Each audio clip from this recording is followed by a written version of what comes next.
Before we begin, ये video मेरे लिए एक डॉक्यूमेंट्री नहीं है, ये एक शुरुआत है। अगर आप ये देख रहे हैं तो आप उन पहले लोगों में से हैं जो अनटोल्ड भारत का हिस्सा बन रहे हैं। मैं कोई फिल्म मेकर नहीं हूँ, ना ही मेरे पास कोई बड़ी प्रोडक्शन टीम है। सिर्फ हिस्ट्री के लिए क्यूरियोसिटी है, रिसर्च करने का जुनून है, वेल रिसर्च कहानियाँ पहुँचाने की एक कोशिश है। हो सकता है इस पहली वीडियो में कुछ कमियाँ रह जाएं, हो सकता है एडिटिंग परफेक्ट ना हो या नरेशन में भी कहीं ना कहीं इम्प्रूवमेंट की ज़रूरत हो, लेकिन एक चीज़ का वादा करता हूँ, हर संडे पिछले संडे से बेहतर डॉक्यूमेंट्री लेकर आऊँगा। अगर आपको मेरी मेहनत पसंद आए या आपको लगे कि मैं और बेहतर कर सकता हूँ तो कमेंट्स में अपनी ऑनेस्ट फीडबैक जरूर दीजिएगा। शायद कुछ सालों बाद जब हम इस पहली वीडियो को दोबारा देखें तो हमें याद रहे कि अनटोल्ड भारत की शुरुआत यहीं से हुई थी। अब बिना किसी देरी के चलिए शुरू करते हैं। 17,000 फीट, इतनी ऊंचाई जहां सांस लेना भी एक चैलेंज बन जाता है, जहां टेम्परेचर -30 डिग्री तक गिर जाता है, जहां ना पेड़ है, ना शहर है, ना जिंदगी है, सिर्फ बर्फ, पहाड़ और खामोशियां हैं। लेकिन 1999 में इसी खामोशी के बीच एक ऐसी साजिश चल रही थी जिसकी खबर भारत को बहुत देर से मिली, और जब तक सच सामने आया दुश्मन उन पहाड़ों पर बैठ चुका था जहां से वो पूरी वैली पर नजर रख सकता था। यह कहानी है ऑपरेशन सफ़ेद सागर की, एक ऐसा ऑपरेशन जिसने कारगिल वार का रुख बदल दिया। लेकिन ऑपरेशन सफ़ेद सागर को समझने से पहले हमें समझना होगा कि कारगिल वॉर शुरू कैसे हुआ। साल 1999 में, सिर्फ एक साल पहले, इंडिया और पाकिस्तान ने न्यूक्लियर टेस्ट किए थे। पूरी दुनिया को लग रहा था कि साउथ एशिया पहले से भी ज़्यादा सेंसिटिव रीजन बन चुका है। इसके बावजूद फरवरी 1999 में एक उम्मीद की किरण दिखी। Indian prime minister Shri Atal Bihari Vajpayee Lahore बस लेकर पाकिस्तान पहुंच गए। लाहौर डिक्लेरेशन साइन हुआ, दोनों देशों ने शांति की बात की। दुनिया को लगा कि शायद अब दोनों पड़ोसी अपने पुराने विवादों को पीछे छोड़ देंगे, लेकिन इसी वक्त पहाड़ों के पीछे एक और प्लान चल रहा था। पाकिस्तान आर्मी के कुछ सीनियर मिलिट्री ऑफिसर्स एक ऑपरेशन की तैयारी कर रहे थे। उनका प्लान था कारगिल सेक्टर की उन ऊंची चोटियों पर कब्जा करना जो सर्दियों के दौरान खाली हो जाती थी। अब सवाल उठता है, ये पोस्ट खाली क्यों होती थी? इसका जवाब है कारगिल का मौसम। यहाँ सर्दियों में टेम्परेचर -30 से -40 डिग्री तक चला जाता था। कई जगह बर्फ इतनी पड़ती है कि बंकर्स और रास्ते दोनों गायब हो जाते थे। इसी की वजह से बहुत ऊंची फॉरवर्ड पोस्ट को सर्दियों के दौरान टेम्परेरी वैकेट किया जाता था और गर्मियां शुरू होते ही इंडियन आर्मी वापस उन पर तैनात हो जाती थी। लेकिन 1999 में इसी वक्त का फायदा उठाया गया। बर्फ और अंधेरे का कवर लेकर पाकिस्तानी सोल्जर्स और स्पेशली ट्रेंड पर्सनल ने लाइन ऑफ कंट्रोल के इंडियन साइड की कई स्ट्रेटेजिक हाइट पर चुपके से पोजीशन बना ली। उन्होंने बंकर्स बनाए, वेपन्स पहुंचाए, एमुनेशन स्टोर किया और धीरे धीरे अपनी पकड़ मजबूत कर ली। शुरुआत में भारत को लगा कि ये सिर्फ कुछ मिलिटेंट्स होंगे, लेकिन हकीकत इससे कहीं ज्यादा बड़ी थी। ये एक केयरफुली प्लान्ड मिलिट्री इंफ्यूजन था। अब एक और सवाल, कारगिल ही क्यों? क्योंकि कारगिल के पास से गुजरती है नेशनल हाईवे 1A। ये वही हाईवे है जो श्रीनगर को लेह से जोड़ता था। इसी रोड के जरिए लद्दाख और सियाचिन सेक्टर में तैनात हजारों इंडियन सोल्जर्स तक राशन, फ्यूल, एमुनेशन और जरूरी सप्लाई पहुंचती थी। अगर इस हाईवे को एनिमी ऑब्जर्व या टारगेट कर लेता तो इंडियन आर्मी की सप्लाई चेन पर बहुत बड़ा असर पड़ सकता था। इसीलिए कारगिल की इन ऊंची पहाड़ियों का स्ट्रेटेजिक इंपॉर्टेंस बहुत ज्यादा था। अब आता है मई 1999। एक लोकल शेफर्ड ताशी नमग्याल अपनी बकरियां चरा रहा था। तभी उसकी नज़र पहाड़ों पर कुछ ऐसे लोगों पर पड़ी जो वहां नहीं होने चाहिए थे। उसने तुरंत इंडियन आर्मी के ऑफिशियल्स को सूचना दी। पहले इस रिपोर्ट को रूटीन इन्फिल्ट्रेशन समझा गया, लेकिन जब इंडियन आर्मी पेट्रोलिंग पर पहुंची तो उन पर फायरिंग्स हुई और धीरे धीरे ये साफ होने लगा कि सामने सिर्फ मिलिटेंट्स नहीं बल्कि वेल इक्विप्ड और वेल इंट्रेंच्ड फोर्सेस मौजूद थी। आर्मी ने जब पूरे एरिया का असेसमेंट किया तो एक के बाद एक चौंकाने वाली बातें सामने आने लगी। टूलू लिंग, टाइगर हिल, द्रास, बटालिक, कई स्ट्रेटेजिक हाइट्स पर एनिमी ने पोजीशन बना ली थी। सबसे बड़ी प्रॉब्लम यह थी कि एनिमी पहाड़ की चोटी पर थे और इंडियन आर्मी के सोल्जर्स नीचे से चढ़कर अटैक करना चाहते थे। मिलिट्री वॉरफेयर में हाई ग्राउंड सबसे ज़्यादा एडवांटेज देता है। जो ऊपर होता है उससे नीचे आने वाले हर मूवमेंट दिखती है, और जो नीचे होता है उसके लिए हर कदम जान जोखिम में डालने के बराबर होता है। इंडियन आर्मी ने तुरंत ऑपरेशन शुरू किया, लेकिन जल्दी ही ये समझ आ गया कि सिर्फ ग्राउंड असॉल्ट से ये मिशन आसान नहीं होगा। अब जरूरत थी आसमान से मदद की, और इसी फैसले के साथ शुरू होने वाला था इंडियन एयरफोर्स का एक हिस्टोरिक मिशन, ऑपरेशन सफ़ेद सागर। मई 1999 में इंडियन आर्मी के कई सेक्टर्स में एनिमी पोजीशंस को वापस लेने की कोशिश शुरू कर दी थी, लेकिन हर अटैक के साथ एक ही प्रॉब्लम सामने आ रही थी। दुश्मन पहाड़ों की चोटी पर था और हमारे सोल्जर्स को लगभग सीधी चढ़ाई करके उन तक पहुंचना पड़ रहा था। हर कदम पर एनिमी को नीचे आने वाली मूवमेंट साफ दिख रही थी। इसी वजह से आर्मी को भारी रेजिस्टेंस का सामना करना पड़ रहा था। तब इंडियन आर्मी लीडरशिप को एहसास हुआ ये सिर्फ इन्फेंट्री की लड़ाई नहीं है, अगर इस फोर्टिफाइड पोजीशन को तोड़ना है तो इंडियन एयरफोर्स की मदद जरूर लगेगी। लेकिन एक और चैलेंज था, बैटलफील्ड लाइन ऑफ कंट्रोल के बिल्कुल पास था। अगर इंडियन फाइटर्स एयरक्राफ्ट गलती से भी एलओसी क्रॉस कर देते तो कंफ्लिक्ट और ज्यादा बढ़ सकता था। इसीलिए भारत सरकार ने एक और क्लियर ऑर्डर दिया, Indian air force line of control cross नहीं करेगी। इसका मतलब था पायलट्स को एनिमी पोजीशन पर अटैक भी करना था और एलओसी के इस पार ही रहना था। ये काम जितना सुनने में मुश्किल लगता है, रियलिटी में उससे कहीं ज़्यादा चैलेंजिंग था। 26 मई 1999 Indian air force officially Kargil war में शामिल हुई। इस ऑपरेशन का नाम रखा गया ऑपरेशन सफ़ेद सागर। सफ़ेद क्योंकि पूरा बैटलफील्ड बर्फ से ढका हुआ था, और सागर क्योंकि ऊपर से देखने पर ये सफ़ेद पहाड़ एक बर्फ के समुद्र की तरह नजर आते थे। इंडियन एयरफोर्स का ऑब्जेक्टिव बहुत क्लियर था, एनिमी के बंकर्स को डिस्ट्रॉय करना, उनकी सप्लाई लाइन को तोड़ना, उनकी एम्युनिशन डंप्स को नुकसान पहुंचाना और इंडियन आर्मी के लिए रास्ता साफ करना। लेकिन इस मिशन की सबसे बड़ी दिक्कत सिर्फ एनिमी नहीं थी, पहाड़ भी एक दुश्मन थे। 17 से 18,000 फीट की ऊंचाई पर हवा पतली हो जाती है, एयरक्राफ्ट इंजन्स की परफॉर्मेंस पर असर पड़ता है, बॉम्ब्स का ट्रेजेक्टरी बदल जाता है, मिसाइल्स को लॉक करना मुश्किल हो जाता है और पायलट्स के पास डिसीजन लेने के लिए सिर्फ कुछ ही सेकंड्स होते हैं। इंडियन एयरफोर्स ने शुरुआत में कई एयरक्राफ्ट डिप्लॉय किए, MiG-21, MiG-23 Gripen, MiG-27 और Mi-17 हेलीकॉप्टर्स। हर एक क्राफ्ट का अपना रोल था, कुछ एनिमी बंकर्स को अटैक करने के लिए थे और कुछ क्लोज एयर सपोर्ट के लिए। लेकिन शुरुआती मिशंस उतने आसान नहीं थे। एनिमी सिर्फ राइफल से नहीं लड़ रहा था, उनके पास soldier fired surface to surface air missile भी थे। ये portable missiles low flying aircraft के लिए बहुत खतरनाक होते हैं। 27 मई 1999 ऑपरेशन के दूसरे ही दिन इंडियन एयरफोर्स को एक बहुत बड़ा झटका लगा। एक MiG-27 स्ट्राइक मिशन के दौरान टेक्निकल प्रॉब्लम का शिकार हो गया। पायलट ने एयरक्राफ्ट को कंट्रोल करने की पूरी कोशिश की, लेकिन उन्हें इजेक्ट करना पड़ा।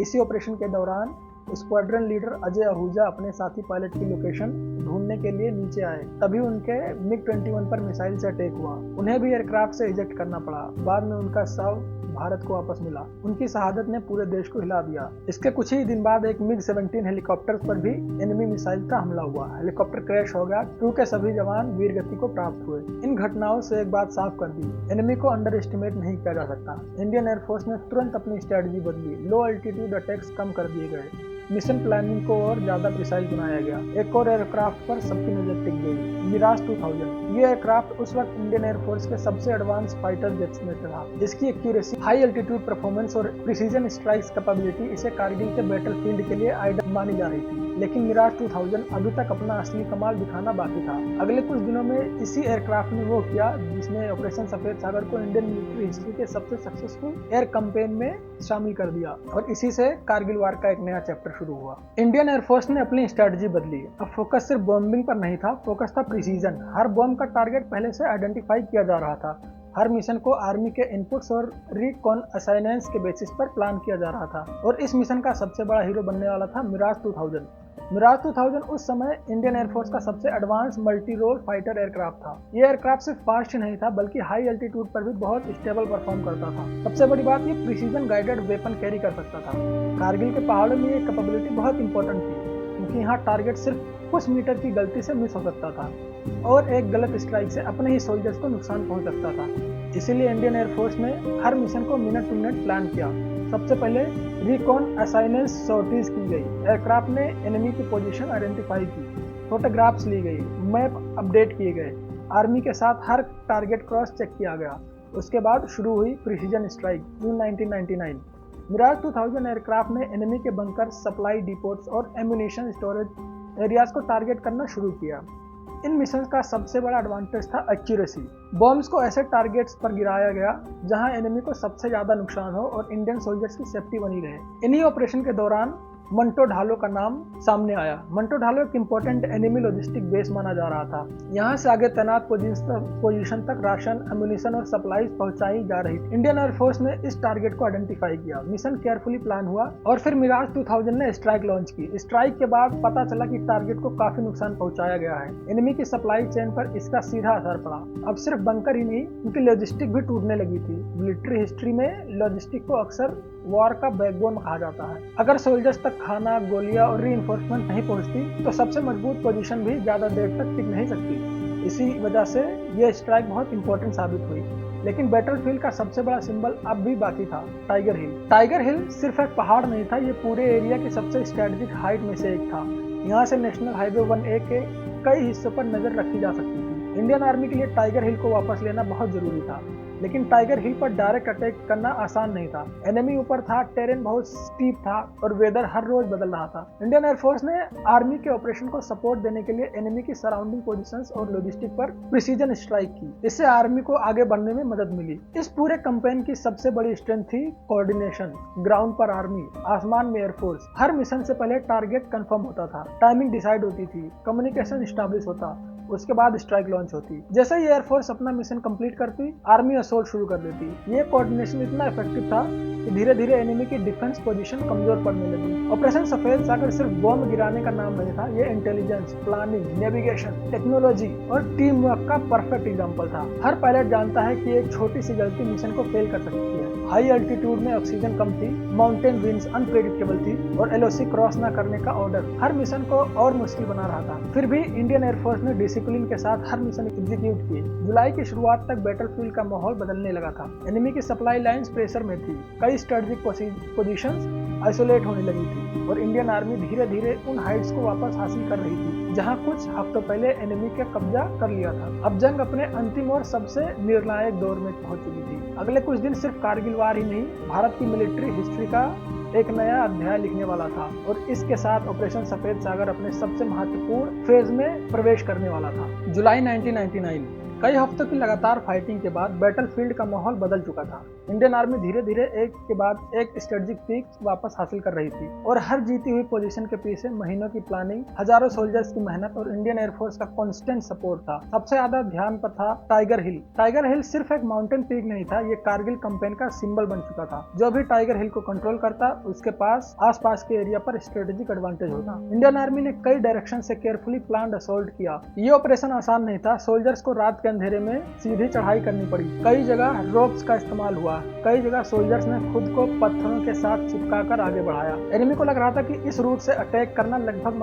नामुमकिन है, लेकिन इंडियन आर्मी के सोल्जर्स ने वही किया जो इम्पॉसिबल माना जा रहा था। इसी दौरान इंडियन एयरफोर्स ने बैटलफील्ड के दूसरे हिस्सों में प्रेशर बनाए रखा। एनिमी के लॉजिस्टिक और सपोर्ट पोजीशन को टारगेट किया गया। इसका असर ये हुआ कि फ्रंट लाइन पर मौजूद पाकिस्तानी पोजीशंस को रीइंफोर्समेंट और सप्लाईज पहुंचाना और मुश्किल होता गया। फिर आता है 4 जुलाई 1999। टाइगर हिल पर भारत का तिरंगा दोबारा लहराया गया। यह सिर्फ एक टैक्टिकल विक्ट्री नहीं थी, ये पूरे देश के लिए एक इमोशनल मूवमेंट था। टेलीविजन पर आई तस्वीरों ने हर भारतीय को गर्व से भर दिया, लेकिन जंग अभी पूरी तरह खत्म नहीं हुई थी। द्रास, बटालिक और कारगिल सेक्टर के कई और इलाकों में ऑपरेशंस जारी रहे। इंडियन आर्मी और इंडियन एयरफोर्स ने मिलकर रिमेनिंग पोजीशंस को क्लियर करना शुरू किया। इंटरनेशनल लेवल पर भी डेवलपमेंट्स तेजी से हो रही थी, ग्लोबल प्रेशर बढ़ रहा था। आखिरकार पाकिस्तान ने अपनी फोर्सेस को वापस बुलाने का फैसला किया। 26 जुलाई 1999 भारत सरकार ने ऑफिशियल अनाउंसमेंट की कि ऑपरेशन विजय सफल रहा। इसी दिन को हर साल हम कारगिल विजय दिवस के रूप में मनाते हैं। ऑपरेशन विजय ने जमीन पर जीत दिलाई और ऑपरेशन सफेद सागर ने आसमान से उस जीत का रास्ता साफ किया। ऑपरेशन सफेद सागर का सबसे बड़ा कंट्रीब्यूशन सिर्फ एनिमी पोजीशंस को डिस्ट्रॉय करना नहीं था। इस पोजीशन ने इंडियन मिलिट्री को बहुत बड़े लेसन दिए। पहला लेसन, हाई एल्टीट्यूड वारफेयर के लिए स्पेशल प्लानिंग की जरूरत होती है। दूसरा, आर्मी और एयरफोर्स के बीच सीमलेस कोऑर्डिनेशन किसी भी बैटलफील्ड को बदल सकता है। तीसरा, precision guided weapons modern warfare में गेम चेंजर बन सकते हैं। कारगिल के बाद इंडियन आर्म्ड फोर्सेस ने surveillance, intelligence sharing, high altitude equipment और प्रिसीजन स्ट्राइक कैपेबिलिटीज पर और ज्यादा फोकस किया। आज इंडियन एयरफोर्स के पास और भी एडवांस फाइटर जेट्स हैं, मॉडर्न मिसाइल्स हैं, बेटर सर्वेलेंस सिस्टम है और कारगिल से मिले लेसन्स उनकी ट्रेनिंग का एक और महत्वपूर्ण हिस्सा है। लेकिन किसी भी मिलिट्री ऑपरेशन की सबसे बड़ी ताकत मशीन नहीं होती, इंसान होते हैं। वो पायलट्स जो जानते थे कि एक मिसाइल उनकी जिंदगी खत्म कर सकती है, वो सोल्जर्स जो सीधी बर्फीली चढ़ाई पर अपनी जान की परवाह किए बिना आगे बढ़ते रहे, वो ऑफिसर्स जो हर मिशन की प्लानिंग कर रहे थे और वो परिवार जो हर रोज एक फोन कॉल का इंतजार कर रहा था। कारगिल वॉर में भारत ने बहादुर जवानों को खोया, उनकी कुर्बानी ही इस जीत की सबसे बड़ी कीमत थी। ऑपरेशन सफेद सागर सिर्फ एक मिलिट्री ऑपरेशन का नाम नहीं है, ये डिसिप्लिन की कहानी है, टेक्नोलॉजी और टीम वर्क की कहानी है और सबसे आगे बढ़कर उन लोगों की कहानी है जिन्होंने देश के लिए अपनी जान की परवाह नहीं की। जब भी हम कारगिल विजय दिवस मनाते हैं या टाइगर हिल का नाम सुनते हैं तो हमें सिर्फ एक जीत याद नहीं रखनी चाहिए, हमें याद रखना चाहिए वो हिम्मत, वो प्लानिंग, वो सेक्रीफाइस जिसने इस जीत को मुमकिन बनाया।